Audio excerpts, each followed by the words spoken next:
로마서 8장 14절에서 15절 말씀을 봉독합니다. 하나님의 말씀을 경청하여 주십시오. 무릇 하나님의 영으로 인도함을 받는 사람은 곧 하나님의 아들이라. 너희는 다시 무서워하는 종의 영을 받지 아니하고 양자의 영을 받았으므로 우리가 아빠 아버지라고 부르짖느니라.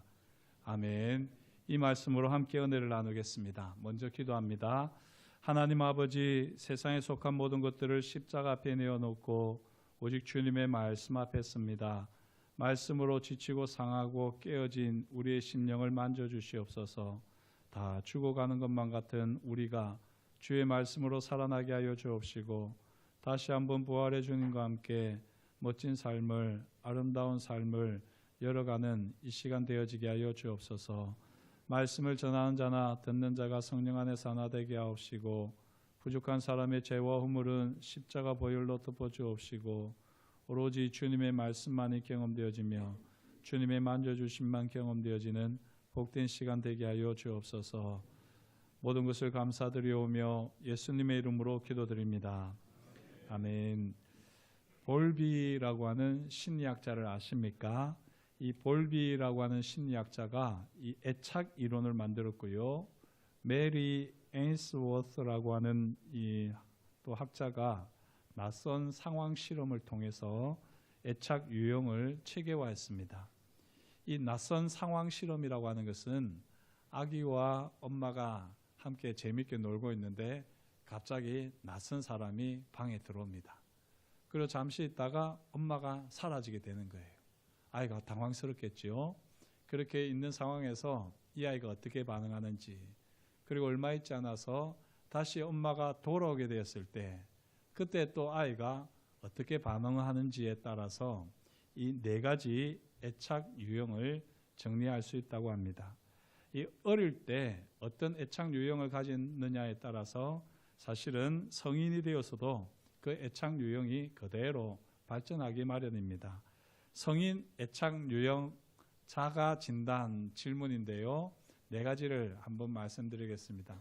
나는 이 네 가지 중에 뭐가 나와 가장 잘 어울리는가 한번 생각해 보시면 좋겠습니다. 첫 번째, 나는 다른 사람에게 감정적으로 의지하는 것이 편하다. 이런 분들 가끔 있습니다. 두 번째, 나는 사람들이 나를 너무 가까이 하는 걸 불편하게 느낀다. 죄송하지만 제가 이런 스타일입니다. 세 번째, 나는 내가 사랑받고 있는지 버림받을까 봐 자주 걱정한다. 이런 분들도 자주 있지요. 네 번째, 나는 사람들과 깊은 관계를 맺는 것이 어렵다. 이렇게 네 가지로 나눌 수 있습니다. 물론 다 조금씩 특징들이 걸쳐 있겠지만 이 네 가지 중에서 가장 나를 잘 대표하는, 표현하는 것들, 그것이 바로 자기의 이 애착 유형이 되겠는데요. 이 첫 번째가 바로 안정 애착입니다. 신뢰, 감정 표현이 자유롭고요. 건강한 친밀감을 나타내고요. 갈등 해결 능력이 좋습니다. 이런 안정 애착을 가지고 참 어릴 때부터 성장해야지 되는데 저도 그러지를 못해가지고, 물론 신앙으로 회복되기는 했겠지만 지금도 계속 수리 중에 있는 그런 과정에 있다고 할 수 있겠습니다. 이게 안정 애착이고요. 두 번째가 바로 불안 회피 애착입니다. 감정 표현을 제대로 하지 못하고 회피하고요. 친밀감을 회피하고 감정 억제하는 데 익숙하고 거리두기를 잘하고요. 독립을 강조하고. 저 어릴 때 저희 아버지가 얼마나 독립을 이야기하셨는지, 남자는 다 알아서 해야지 돼. 이렇게 하도 얘기를 하셔가지고 저는 혼자라는 게 사실은 별로 좋아하지는 않습니다. 그 말을. 저도 모르게 어릴 때부터 이렇게 불안 회피로 애착이 고착화되었더랬습니다. 세 번째가 바로 불안 저항 애착인데요. 버림받을까 봐 불안하고, 그렇기 때문에 더욱더 안정 욕구가 강하고요. 집착하고 과도한 애정을 요구하고 감정 기복이 심한 경우. 그리고 네 번째가 바로 혼란 애착입니다. 친밀감과 공포가 혼재하고 감정 조절이 어렵고 관계가 혼란스럽고 신뢰와 거부를 왔다 갔다 널뛰기를 하고 자기 파괴적인 행동을 합니다. 자, 이렇게 네 가지 애착 유형을 보게 되면 안정과 불안 사이에서 결국은 불안을 어떻게 대처하느냐에 따라서 네 가지로 나뉜다고 볼 수 있겠지요. 불안에 대해서 자신을 편안하게 노출시킬 수 있다면 그 사람은 안정 애착일 겁니다. 그러나 대부분의 사람들은요, 불안에 대해서 회피하거나 저항합니다. 드물게는 이 안정과 불안 사이를 손바닥 뒤집듯이 쉽게 오가는 사람들도 있습니다. 이게 바로 혼란 애착인데요. 이 혼란 애착이 가장 다루기 힘든 유형이라고 하고요. 바로 이런 혼란 애착에 좀 근본을 더 따져 들어가 보면 거기에는 트라우마가 있다, 이렇게 전문가들은 이야기합니다. 저도 전문가가 아니라서 이 정도만 소개를 하겠는데요. 기회가 되면 심리상담 전문가를 모시고 한번 우리 내면을 좀 더 깊이 들여보는 시간을 가지면 좋겠습니다. 이렇게 제가 애정 애착으로 이야기를 한 이유는 사실 오늘 본문 말씀도 이것에 기초가 되고 이것에 더 근본적인 이야기를 바울이 하고 있기 때문입니다. 오늘 말씀을 보게 되면 단순한 신분 변화에 대한 선언이 아닙니다. 단순히 아담의 세계에서 그리스도의 세계로 옮겨졌다는 선언이 아닙니다. 바울은 우리가 단지 구원받았다는 법적 선언을 넘어, 이게 바로 칭의 아니겠습니까? 이 법적 선언을 넘어 하나님의 자녀로서 새로운 정체성과 삶을 누리게 되었다, 지금 선언하고 있습니다. 오늘 말씀을 보게 되면 무서워하는 종의 영이 나오는데요. 이 종의 영이 무엇일까요? 여기서 말하는 종의 영은 율법 아래에서 죄와 정죄에 얽매여 있는 상태를 의미합니다. 그렇다고 해서 죄와 심판 아래에 있는 육신에 속한 자, 거듭나지 못한 자, 불신자를 의미하는 것은 아닙니다. 거듭나지 못한 자는 하나님에 대한 두려움이나 불안 자체가 없습니다. 세상적인 두려움이나 불안은 있을지 몰라도 하나님을 향한 두려움이나 불안 자체는 없습니다.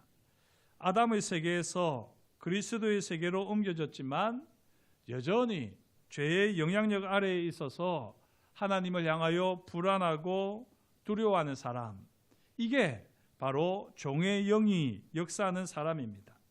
하나님을 심판자요 두려운 주인으로만 여기는 불안한 태도이지요. 안타깝게도 많은 그리스도인들이 일상생활을 하면서 바로 이 종의 영에서 벗어나지 못합니다.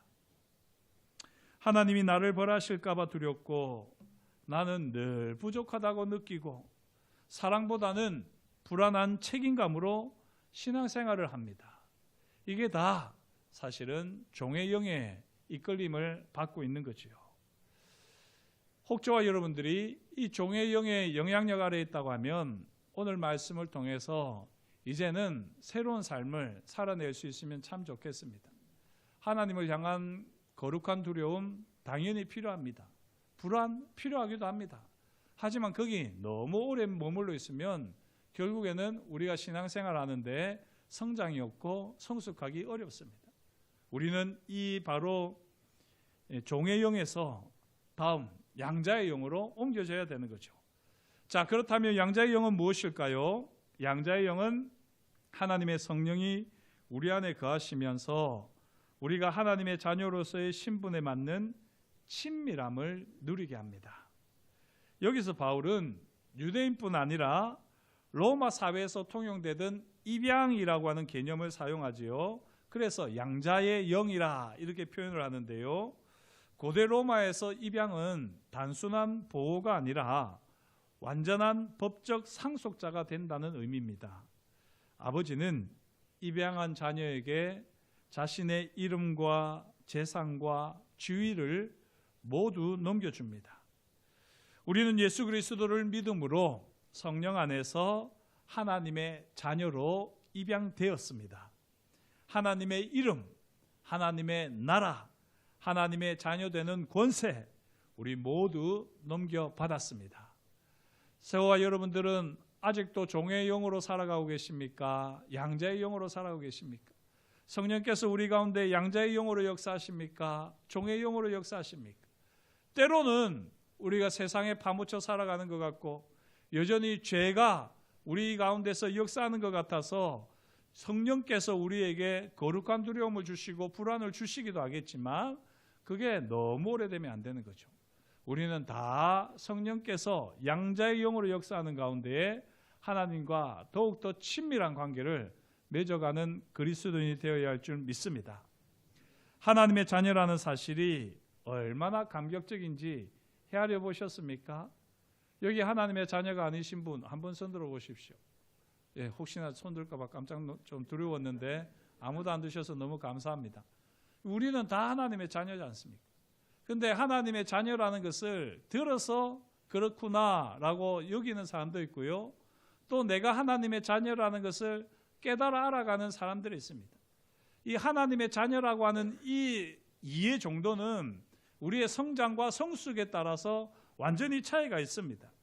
얼마나 여러분들은 하나님의 자녀라는 것을 꼼꼼히 따져보셨는지요? 히브리서 3장 5절 6절은 다음과 같이 말씀합니다.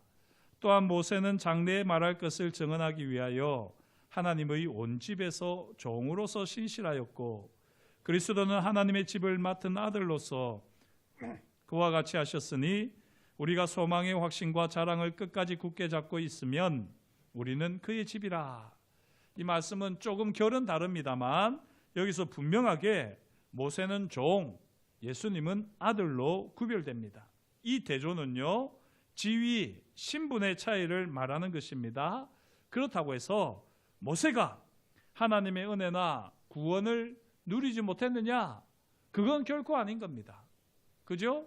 우리가 잘 아는 대로 모세는 하나님의 영을 통해서 하나님과 깊이 교제했고요. 하나님의 보스로 불릴 정도로 하나님과 깊은 사귐을 누렸습니다. 출애굽기 33장 11절 사람이 자기의 친구와 이야기함 같이 여호와께서는 모세와 대면하여 말씀하시며 이렇게 분명하게 밝히고 있습니다. 이 세상에 사람으로서 예수님 빼고요. 사람으로서 하나님과 그렇게 친구처럼 대면하여 깊은 사귐, 친밀한 관계를 가졌던 사람이 누가 있습니까? 모세만한 분은 없었습니다. 하지만요.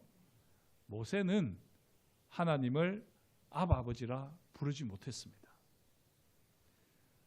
얼마나 아버지라 부르는 이것이 하나님의 자녀 되는 것이 놀랍고 감격적인지 좀 아시겠습니까? 그렇게 하나님과 친밀한 관계를 가지고 이스라엘 백성들을 애굽에서 구원해서 가나안으로 인도할 만큼 탁월한 영도자였던 모세마저도요. 하나님과 친구는 될지언정 하나님을 아버지라고는 부르지 못했습니다. 아버지라 부르는 이 자유와 확신은 오직 예수 그리스도를 통해서 주어지는 성령의 내주하심을 경험하는 우리 신약의 성도들만이 더 분명하고 완전하게 누리는 특권입니다. 사랑하는 성도 여러분, 하나님을 아버지라 부르는 이 감격, 이 기쁨이 저와 여러분들에게 매일매일 넘쳐나기를 주의 이름으로 축복합니다. 놀랍게도요, 복음서에서 예수님이 제자들에게 직접적으로 너희는 하나님의 자녀다 라고 선언하신 장면은 없습니다. 물론 논쟁 중에 그런 표현이 있기는 하지만 너희는 제자들에게 그렇게 직접적으로 말씀하신 적은 없습니다. 다만 간접적으로 제자들이 하나님의 자녀라는 사실을 암시하는 장면들이 있었는데요. 요한복음 1장 12절 영접하는 자 곧 그 이름을 믿는 자들에게는 하나님의 자녀가 되는 권세를 주셨으니 주님이 하신 말씀이 아니라 요한이 해설을 하면서 표현한 겁니다. 마태복음 5장 9절 화평하게 하는 자는 복이 있나니 그들이 하나님의 아들이라 일컬음을 받을 것이며 예수님께서 산에서 축복하시며 그렇게 주셨던 말씀입니다. 요한복음 20장 17절 부활 후에 마리아에게 말씀하시기를 예수께서 이르시되 나를 붙들지 말라 내가 아직 아버지께로 올라가지 아니하였노라 너는 내 형제들에게 가서 이르되 내가 내 아버지 곧 너희 아버지 내 하나님 곧 너희 하나님께로 올라간다 하라 말씀하셨습니다. 이 구절은요 아주 중요합니다. 예수님이 내 아버지 너희 아버지라고 구분하심으로써 제자들이 하나님의 자녀라는 정체성을 암시하고 계십니다. 그런데 이때가 언제입니까?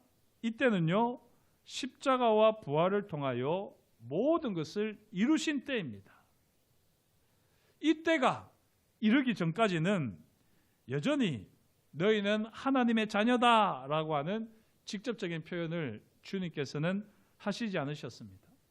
다만 예수님께서 십자가 죽음을 앞두시고 제자들에게 이처럼 선언하셨지요.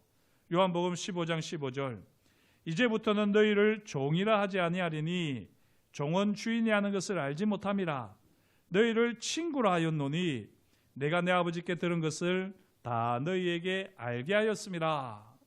여기서 예수님은 제자들에게 종이 아닌 친구의 신분을 선언하십니다. 친구, 친밀함의 회복 아니겠습니까?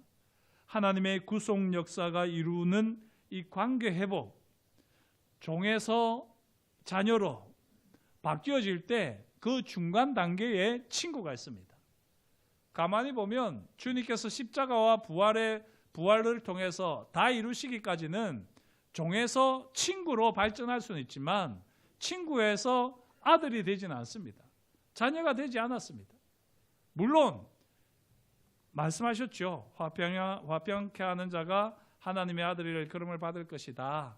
다 믿는 자가 하나님의 아들이다. 이렇게만 말씀하셨지만 너희가 아들이다 라고 직접 주님께서 말씀하신 적은 없습니다. 그렇게 말씀하시는 건요 바로 예수 그리스도의 십자가와 부활이 있은 다음입니다. 이렇게 놓고 볼 때 그렇구나, 모세도 주님의 십자가와 부활을 경험하지 못했으니 그렇게 하나님과 친밀한 사귐을 가졌음에도 불구하고 여전히 하나님의 친구에 불과했구나 라고 하는 사실을 우리는 깨닫게 됩니다.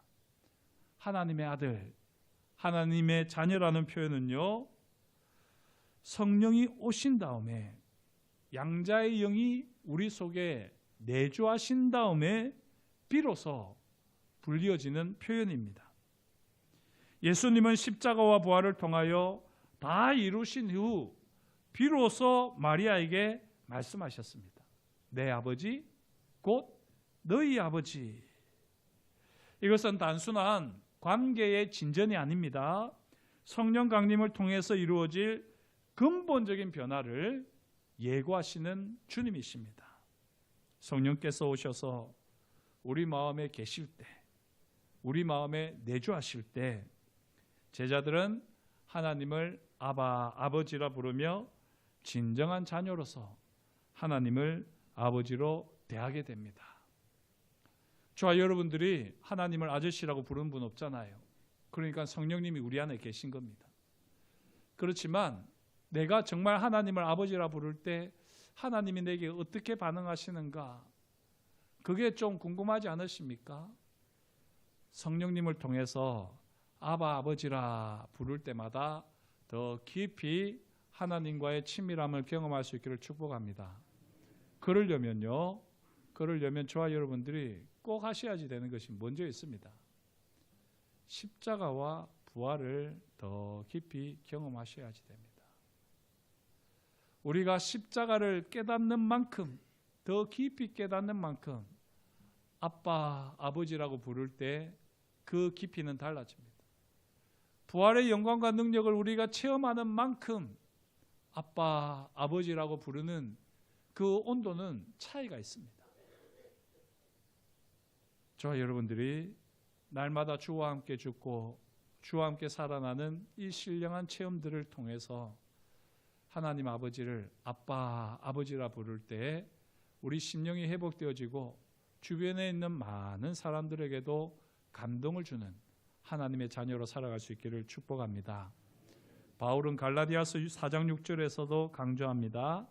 너희가 아들이므로 하나님이 그 아들의 영을 우리 마음 가운데 보내사 아빠, 아버지라 부르게 하셨느니라. 아빠는 어린아이가 아버지를 부를 때 쓰는 단어 아니겠습니까? 아이가 아버지를 부르는 친밀감과 부드러움이 녹아 있습니다. 오늘 말씀을 보면 부르짖다라는 단어가 아빠, 아버지와 짝을 이루어서 표현되어 있습니다. 이 부르짖다라는 말은 깊은 감정을 큰 소리로 표현하는 것이겠지요. 예수 그리스도의 십자가와 부활을 통하여 하나님에 대한 참된 지식을 가진 자만이 진정한 감정 표현으로 표출시키는 방식이 바로 아빠, 아버지입니다. 아빠, 아버지라 부르짖는다는 건 하나님이 더 이상 멀리 계시지 않고 가까이 계시다는 의미 아니겠습니까?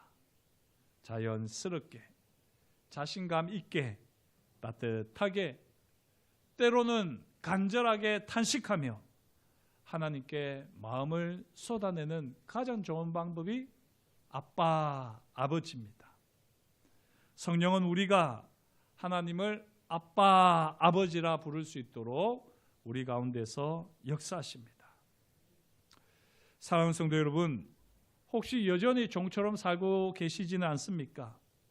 하나님이 내게 실망하셨을까 봐, 내 기도가 부족해서 내 죄와 허물 때문에 하나님께서 내게 벌을 내리시는 것은 아닐까? 지금 내가 당하고 있는 이 고통은 내 죄값은 아닐까? 이 모든 것들이 다 종의 영의 역사입니다. 물론 하나님께서 주시는 거룩한 고민이고 두려움일 수 있습니다만, 그러나 결코 성령께서는 우리를 여기에 그냥 내버려 두지 않습니다. 성령께서는 우리가 자유와 확신 그리고 사랑 안에서 하나님을 아버지로 누리게 하십니다. 우리는 두려워하는 종이 아니라 기쁨으로 부르짖는 아들, 딸입니다. 하나님은 우리가 실수했을 때라도, 멀리 도망쳤을 때라도 우리를 바라보고 계시고 주목하고 계시며 우리를 기다리고 계시는 분이십니다. 그리고 우리가 돌아오기만 하면 언제든지 너는 내 사랑하는 아들이야, 너는 내 사랑하는 딸이야 말씀하여 주십니다. 우리 안에 계신 성령께서 말할 수 없는 기쁨과 즐거움, 때로는 탄식으로 우리 속에서 아빠, 아버지라 부르게 하실 때에 그 감동을 따라 아빠, 아버지라 부르시는 가운데에 주님과 더 친밀한 사귐을, 교제를 나누시는 저와 여러분이 될 수 있기를 축복합니다. 어린 시절 부모의 이혼과 아버지의 부재로 인해서 깊은 상처를 안고 자란 청년이 있습니다. 늘 자신이 사랑받지 못한다고 느꼈고요. 그로 인해서 방황하며 삶의 의미를 제대로 찾지 못했습니다. 그러던 중에 한 친구를 따라서 교회에 갔다가 이 청년부 예배에서 하나님 아버지의 사랑에 대한 말씀을 들었습니다. 피식 웃으면서요, 전혀 감동이 없습니다. 아버지에 대한 사랑이 없기 때문에 하나님 아버지에 대해서 그렇게 뜨겁게 이야기하지만, 설교하지만 전혀 감동이 없는 것입니다. 오히려 하나님 아버지라고 하는 순간 경기가 일어날 정도로, 마음이 콱 닫힐 정도로 그냥 마음이 굳어지는 것을 경험했습니다.